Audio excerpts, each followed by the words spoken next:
17টা বছর দীর্ঘ নির্বাসন শেষে তারেক রহমানের বাংলাদেশে ফেরাটা নিঃসন্দেহে দেশের রাজনীতির জন্য একটা বিশাল ঘটনা।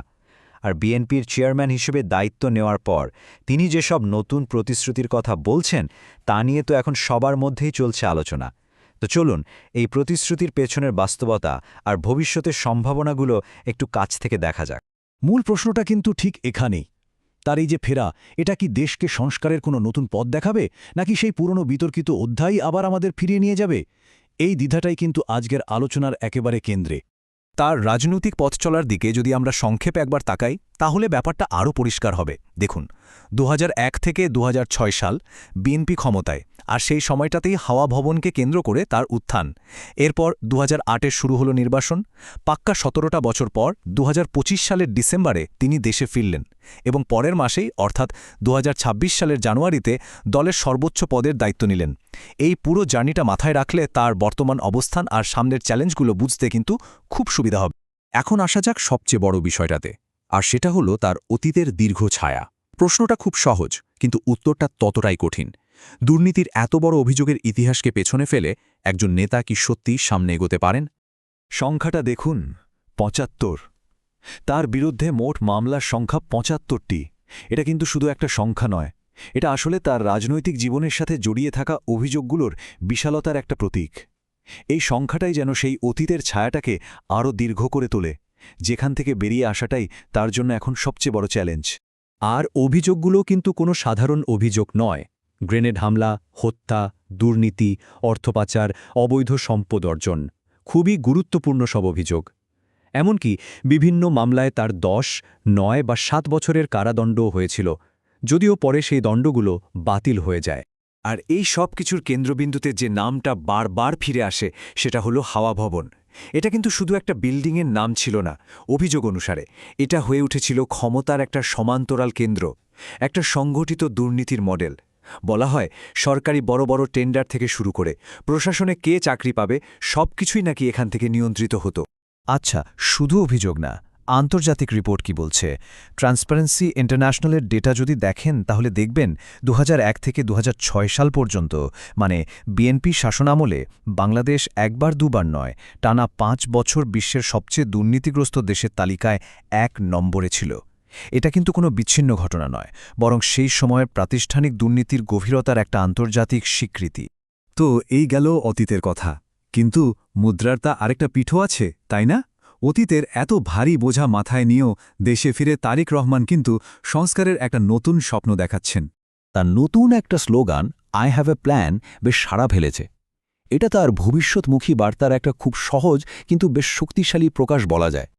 অবশ্য এটা শুধু একটা স্লোগান নয়, এর পেছনে একটা বড়সড় পরিকল্পনাও আছে। ৩১ দফা রাষ্ট্র সংস্কার প্রস্তাব আর ৮ দফা উন্নয়ন পরিকল্পনা। আর সবচেয়ে মজার বিষয়টা হলো, এই সব প্রস্তাবের একেবারে কেন্দ্রে রাখা হয়েছে দুর্নীতি দমনকে। মানে তার অতীতের সবচেয়ে বড় যে অভিযোগ, সেটাকেই তিনি তার ভবিষ্যতের সবচেয়ে বড় প্রতিশ্রুতি হিসেবে তুলে ধরতে চাইছেন। আর এখানেই তৈরি হচ্ছে আসল দ্বন্দ্বটা। একদিকে তিনি বলছেন নির্বাচনী সংস্কার, প্রশাসনিক জবাবদিহিতা আর বিচার বিভাগের স্বাধীনতার মতো দারুণ সব কথা। অন্যদিকে বাস্তবতা হলো সেই টানা ৫ বছর দুর্নীতিতে ১ নম্বর হওয়ার রেকর্ড আর হাওয়া ভবনের মতো একটা প্রাতিষ্ঠানিক দুর্নীতির উত্তরাধিকার। প্রশ্নটা হলো, এই দুটোকে একসাথে চলতে পারে?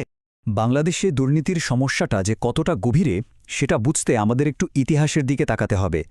২০০৭-৮ সালের তত্ত্বাবধায়ক সরকারের সময়টা এক্ষেত্রে আমাদের অনেক কিছু শেখায়। তৎকালীন সেনা প্রধান জেনারেল মইনুল আহমেদের এই কথাটা খুব গুরুত্বপূর্ণ।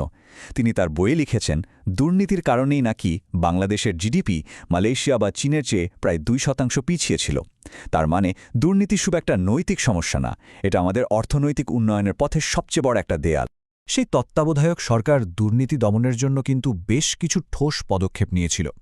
যেমন দুর্নীতি দমন কমিশনে নতুন চেয়ারম্যান নিয়োগ দেওয়া হয়েছিল, একটা জাতীয় সমন্বয় কমিটি গড়া হয়েছিল, আর সেনাবাহিনী, পুলিশ, গোয়েন্দাদের নিয়ে ৬২টা বিশেষ টাস্কফোর্সও বানানো হয়েছিল। এটা থেকে বোঝা যায় দুর্নীতির বিরুদ্ধে লড়তে হলে কতটা সমন্বিত আর শক্তিশালী পদক্ষেপ নিতে হয়। এবার আসি তারেক রহমানের সবচেয়ে বড় পরীক্ষার জায়গাটায়। আর এই পরীক্ষাটা কিন্তু কোনো জাতীয় নীতি নিয়ে নয়, এটা হলো তার নিজের দলের ভেতরের সংস্কৃতিকে মোকাবেলা করার পরীক্ষা, ঘর থেকেই শুদ্ধি অভিযান শুরু করার পরীক্ষা। আসল চ্যালেঞ্জটা ঠিক এখানেই। কারণ হাওয়া ভবনের সময় যারা সুবিধা পেয়েছিলেন সেই প্রভাবশালী নেটওয়ার্কটা এখনও বিএনপির ভেতরে খুবই সক্রিয়।